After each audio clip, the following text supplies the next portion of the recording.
Continuation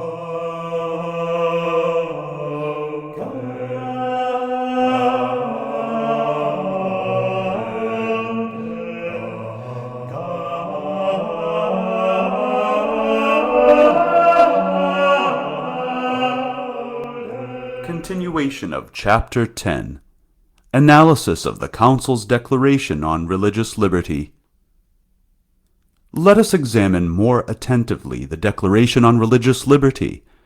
In the first chapter, the general principle of religious freedom, one reads, quote, "This right of the human person to religious freedom must be given such recognition in the constitutional order of society as will make it a civil right." End quote. Thus, this natural right to religious freedom must be recognized in society as a civil right. This right is to seek the truth. A right to the free search for truth. Quote, "It is in accordance with their dignity that all men, because they are persons, that is, being endowed with reason and free will, and therefore bearing personal responsibility, are both impelled by their nature and bound by a moral obligation to seek the truth." End quote. If it is human dignity that obliges them to seek the truth, parents cannot impose the truth upon their children. One cannot teach the catechism because it is necessary to wait until the children possess their personal responsibility, until they are adults and can themselves seek the truth. Quote, "Especially religious truth. They are also bound to adhere to the truth once they come to know it and direct their whole lives in accordance with the demands of truth." End quote. They do not specify which truth. Everyone looks for his truth. These passages are unbelievable. Following in the next section, 3, comes the following explanation. Quote, "The search for truth, however, must be carried out in a manner that is appropriate to the dignity of the human person and his social nature, namely, by free enquiry with the help of teaching or instruction, communication, and dialogue. It is by these means that men share with each other the truth they have discovered, or think they have discovered, in such a way that they help one another in the search for truth. Moreover, it is by personal assent that men must adhere to the truth they have discovered." End quote. A right contrary to the gospel. This is entirely unacceptable and contrary to the mission of the Church. They say that it is not an obligation. One cannot constrain. One cannot say quite simply, "Behold the truth. This is the truth, and you are obliged to believe it." But rather, everyone must seek his own truth, and when he is conscious of having found it, then he must firmly adhere to it. This is entirely contrary to all that our Lord Jesus Christ said. Go and teach the gospel. Go and teach the truth to the utmost confines of the earth. He who believes will be saved. He who refuses belief will be condemned. It is simple. It is not at all complicated. If one does not wish to be condemned, he must absolutely adhere to the truth that our Lord taught. It is both simple and without alternative. Quote, "It is through his conscience that man sees and recognizes the demands of the divine law." End quote.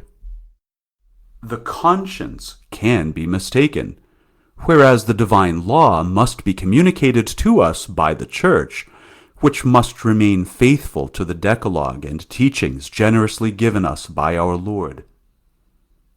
Quote, he is bound to follow this conscience faithfully in all his activity, so that he may come to God, who is his last end.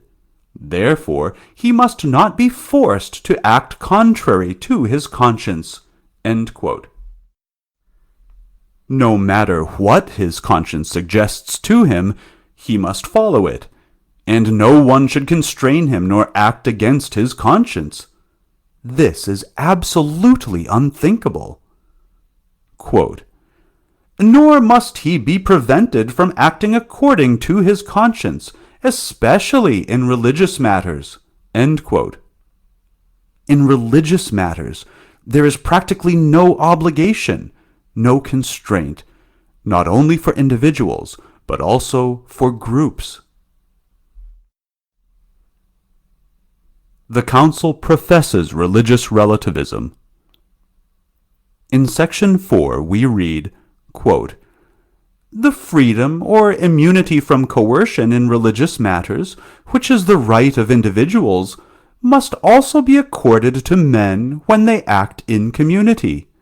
Religious communities are a requirement of the nature of man and of religion itself." End quote. But what religion is meant? It is never specified.